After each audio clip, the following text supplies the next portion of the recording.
তুমি যখন বেঁচে থাকবে তখন তোমাকে কেউ কোলে তুলবে না, তখন কেউ তোমাকে কাঁধে তুলবে না, সব তোমাকে ঘৃণা করবে, সব তোমার পেছনে তোমার দুর্নাম করবে।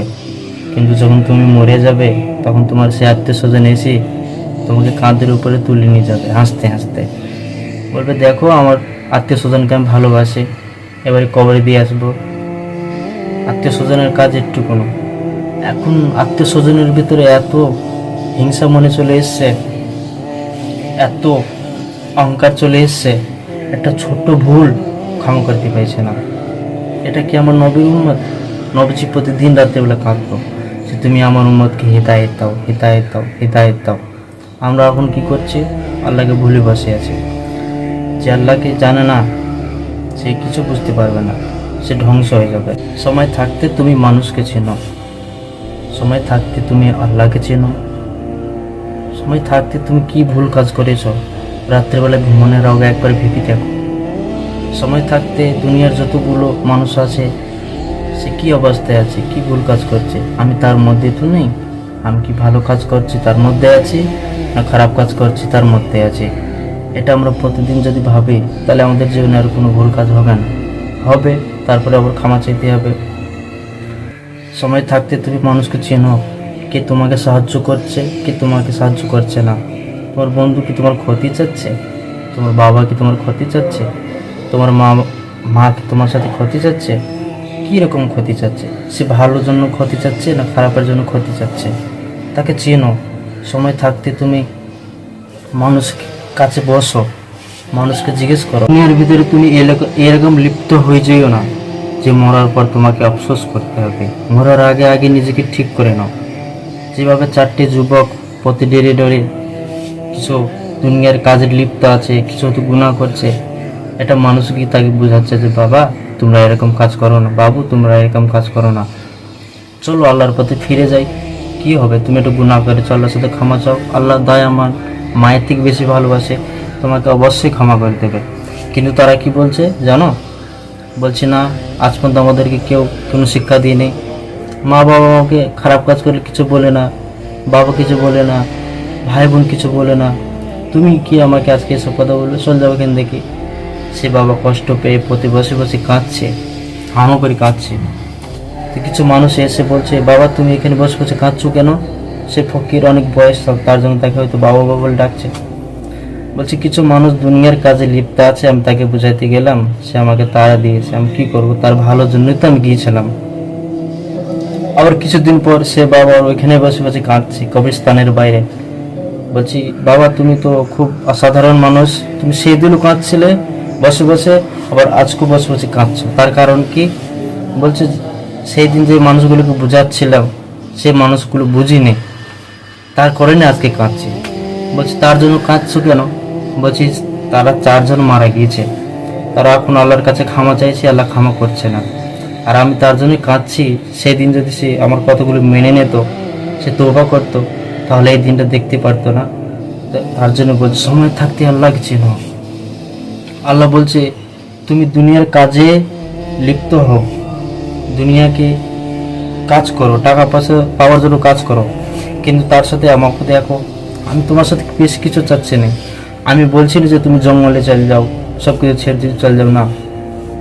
আল্লাহ সুবহানাহু ওয়া তাআলা বলছে তুমি বাবাকে একটু ভালোবাসা দাও, মাকে একটু ভালোবাসা দাও, বোনকে একটু ভালোবাসা দাও, স্ত্রীকে একটু ভালোবাসা দাও, স্ত্রী স্বামীকে ভালোবাসা দেবে, ভাই বোনকে ভালোবাসা দেবে, আত্মীয় স্বজনকে ভালোবাসবে, সবের খোঁজ নাও, আর তার মাঝখানে আমাকেও একটু ভালোবাসা দাও। আমি সেটা চাচ্ছি, তোমার সাথে বেশি কিছু চাচ্ছি না। আল্লাহ সুবহানাহু ওয়া তাআলা বলছে আমি জানি তোমার মনে অনেক কষ্ট আছে, অনেক দুঃখ আছে, হইতে পারে মানুষ, আমি তোমাকে অল্প অল্প কষ্ট দিয়েছি জানো, তুমি যেন আমার প্রতি ফিরে আসো, তুমি যেন আমাকে ভুলে যেও না। আমরা জীবনের ভিতরে এরকম কোনো কাজ করি, এরকম কিছু কাজ করি, তার জন্য আমাদের হৃদয় ভালো কিছু কাজ করতে পারে না। আল্লাহ তাআলা আমাদের মনকে বন্ধ করে দেয়। তো এই মনটাকে খোলার জন্য, আল্লাহ তাআলার কাছে হিদায়াত চাওয়ার জন্য আল্লাহ তাআলা কিছু শর্ত রেখেছে। সে শর্তের মধ্যে আছে যে দুনিয়ার সমস্ত মানুষের ভালোবাসা তোমার মনে নিয়ে আসো, তুমি আল্লাহর মখলুককে ভালোবাসো, আল্লাহ তোমাকে হিদায়াত দেয়। আল্লাহর দুনিয়ার মখলুক মানে কি? যে মানুষ আছে, পশু আছে, জানোয়ার আছে, গাছ আছে, মাটি আছে, পানি আছে, আল্লাহ তাআলা যেইভাবে ব্যবহার করতে বলছি তুমি তার সাথে সেইভাবে ব্যবহার করো। তার সাথে কোনো রকম তুমি খারাপ ব্যবহার করো না। আল্লাহ তাআলা আস্তে আস্তে আস্তে আস্তে তোমার মনকে খুলে দেবে। তোমার মনের মধ্যে মানুষ এটা ভালোবাসা আসতে লাগবে। তুমি আল্লাহর সাথে চাও। এটা মুসলমান ব্যক্তি কখনো কাউকে দেখি ঘৃণা করা যাবে না, তাকে ভালোবাসতে হবে। সে যতই গুনাহ করুক না কেন আল্লাহর কাছে তার কাছে দোয়া করবো যে আল্লাহ তুমি একে ভালো পথে নিয়ে আসো। আল্লাহ বলছে যে তুমি কতটা গুনাহ করছো, তারপরে আমি তোমাকে ভালোবাসছি। কিন্তু মানুষ তোমার কাছে একটু ভুল করলে তুমি তাকে ক্ষমা করতে পারছো না।